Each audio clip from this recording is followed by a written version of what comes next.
The topic for this week is to sell like a detective.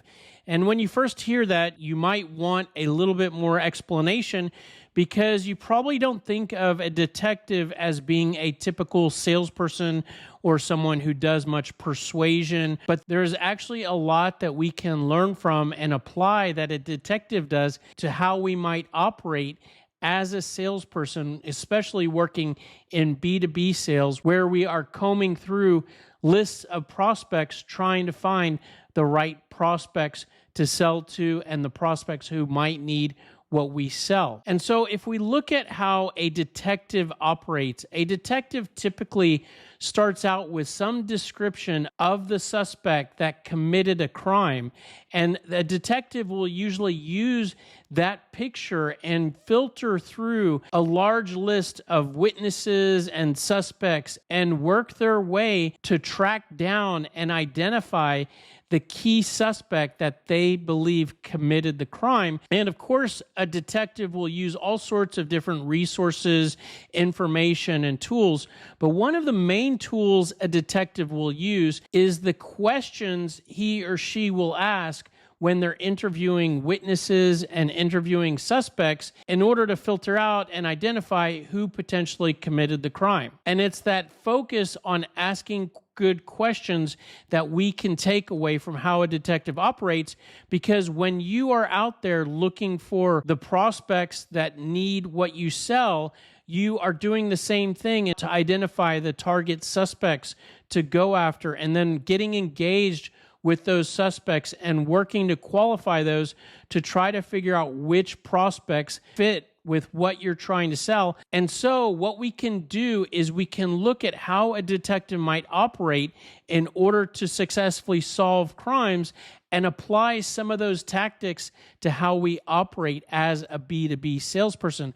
For example, a detective always starts out with as good of a description of the suspect as they can. Maybe that's a picture, maybe it's a drawing, but a detective will usually have some sort of characteristics of who they're going after and who they're trying to find. And I personally believe maybe some salespeople don't operate with this same sort of picture for the prospects that fit well with the product they sell.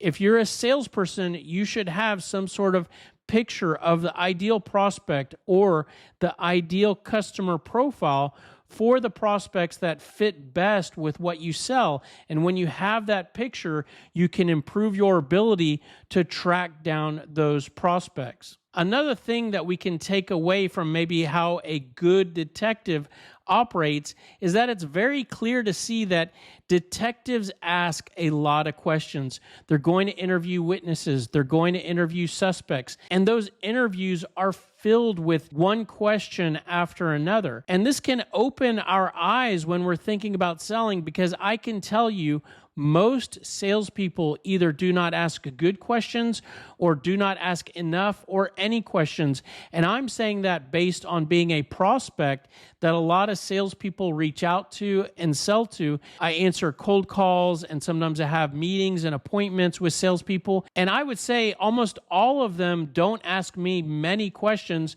to learn about me. That would be the equivalent of a detective sitting down with a witness and not asking many questions to learn more and gather details. If you can see how much of a mistake that would be for a detective, that is a mistake in the same way for a salesperson who gets on a cold call or has an appointment with a prospect. And you can guarantee that a good detective is going to know what questions to ask when they get in front of a witness or a suspect.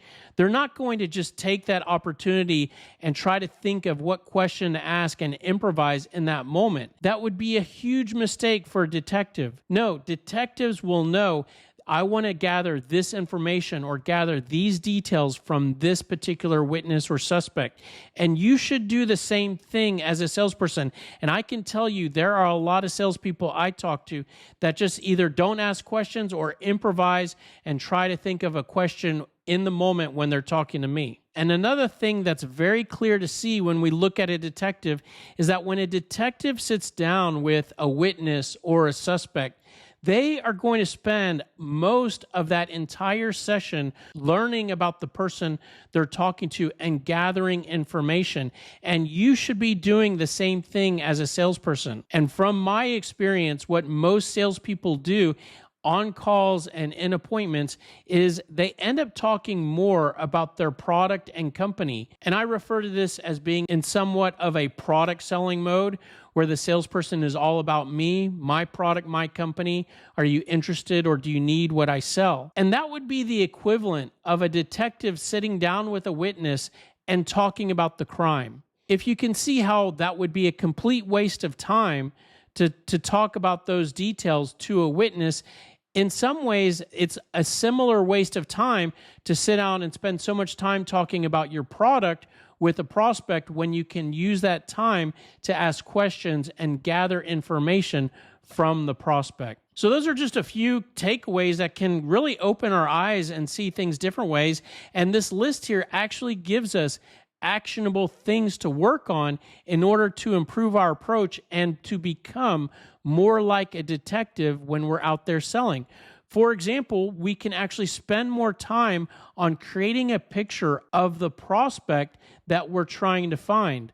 For example, in the same way that a detective might have a drawing or a sketch of the suspect that they're looking for, we can create a similar profile for the prospect that fits nicely with what we're trying to sell. For example, we could gather and organize some details on maybe the typical demographic details of the prospects that fit best. We could organize and identify some details around what typically is going on in the current state on the prospect side for the prospects that fit best with what we sell in terms of what they're currently doing regarding maybe systems or people or processes. Most likely what we sell solves certain problems. So ideal prospects that fit well with what we sell will typically have at least one or a few of the problems we can help to solve in terms of pain points. If the prospect that we end up talking to is really good in the areas where our product helps, that prospect might not fit well with what we sell, or at least might not fit well right now, which means they're not a qualified or ideal or good prospect. So in order to identify that, we should have a good picture of the prospect that needs what we sell, and that picture means they have some of the pain points we help to solve. And you most likely use some sort of system for qualifying prospects in terms of identifying which prospects are qualified in terms of being able to move forward and purchase what you sell. And whatever system you use, the criteria for that system should be part of the picture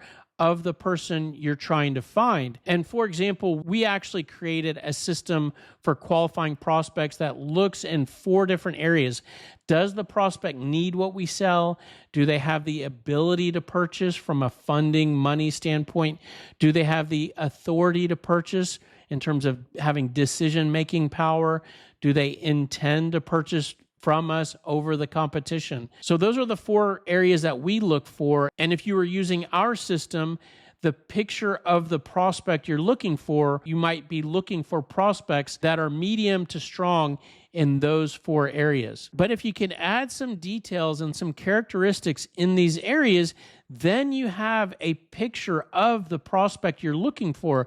And when you have a picture of the prospect you're looking for, you can play a much better role of playing detective, looking for this person. And when you interact with prospects, it will be much easier for you to determine, does the person I'm talking to fit the ideal customer profile of the prospects that fit well with what I sell or are qualified and worth me spending my valuable time with? But once you have that picture, what you can actually do is you can use that picture to create your list of questions. For example, if you have the pain points that your product or service helps to solve, you can use that to create a list of pain questions.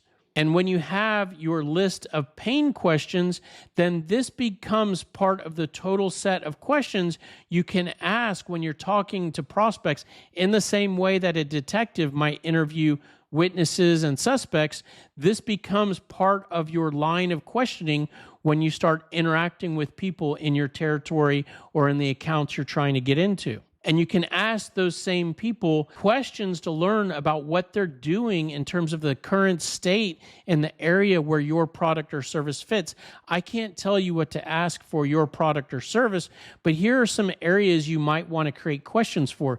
You probably want to ask if they're currently using something in the area where you have something to sell, or who they bought from, or who they're working with in terms of a vendor, details around current systems, maybe learning about what their organization looks like, any contracts in place, expiration dates, sizing details in terms of maybe number of sites, number of people, number of systems, maybe current performance details in terms of how things are running today, maybe the last time they looked at purchasing something in the area where your product fits or with what you sell. And then when you're interviewing your prospects and playing the role of detective, you want to qualify them. And so you'd want to create questions that align with the qualification system you use. So if you used our system, again, we try to identify how weak or strong is the prospect in those 4 areas. For example, the first of the 4 areas is, does the prospect need to purchase what I sell, or is it more of a want? And here are some questions that just help you to separate a prospect you're talking to determine, do they really need what you sell? Because a prospect could be showing a lot of interest and love the product or service you sell, but do they truly need it? So I'm not going to read through these questions or explain these questions. You can pause if you want to copy these or read these. Actually, there's a video on our YouTube channel on qualifying prospects. I'll put a link in the description below, but there's a video that explains these 4 categories and explains these questions and why you should ask these. But I'll just go through these real quick here in this video, because the next category is, does the prospect have the ability to purchase from a funding standpoint? So here are questions you could ask to determine basically how much money they have, or if they have money to spend. Is the prospect a decision maker? Here are some questions that you could ask to diplomatically ask how much power the prospect has. And intent to purchase questions kind of help you to identify how you line up with the competition. If you're competing for the prospect's business and there's multiple vendors competing against each other, you want to identify how you match up. Are they just using you for negotiations, or are you in the lead? Here are some questions you could ask to kind of identify what are the prospect's intentions in terms of who they're intending to purchase from. But when you play a role of more of a detective, when you're interviewing prospects and gathering information, and you use questions to learn more about what the prospect is doing instead of just talking about your company and product, you're going to greatly improve your ability to learn what's going on. And this is going to help you to operate as that smooth detective that always solves the case and always finds the person that committed the crime. And when you improve your ability to do that, you are going to end up selling more and performing at a higher level as a salesperson. Now, if you want to implement some of those tips, a few things you're going to want to do is you're going to want to create a list of pain points for the product or service you sell. You're going to want to create a list of pain questions and current state questions at a minimum. And we actually have a step-by-step sales message brainstorming process that will help you to create all of that and more for the product or service you sell. And this process is explained in a video on our YouTube channel. If you go to our playlist called The Smart Sales System, this is actually our full sales training program.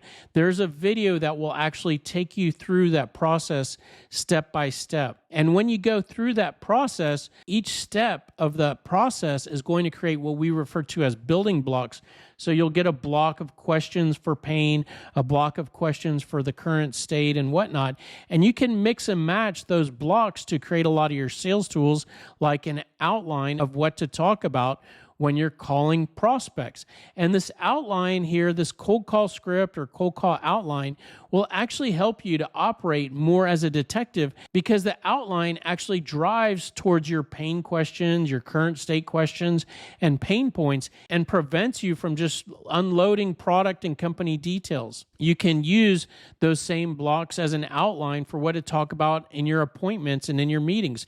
You can use those same blocks for email messages, voicemail messages, objection responses, and more. And if you're looking at this process here and thinking, man, I don't know if I can go through this, or I don't know if I have the time to go through that, this process is actually inside of our software of SalesScripter. Our software aligns with this process because we have an area called the Sales Message Builder. And our Sales Message Builder is actually integrated with AI tools, specifically ChatGPT, allowing you to create your sales message and all of these talking points in a matter of seconds.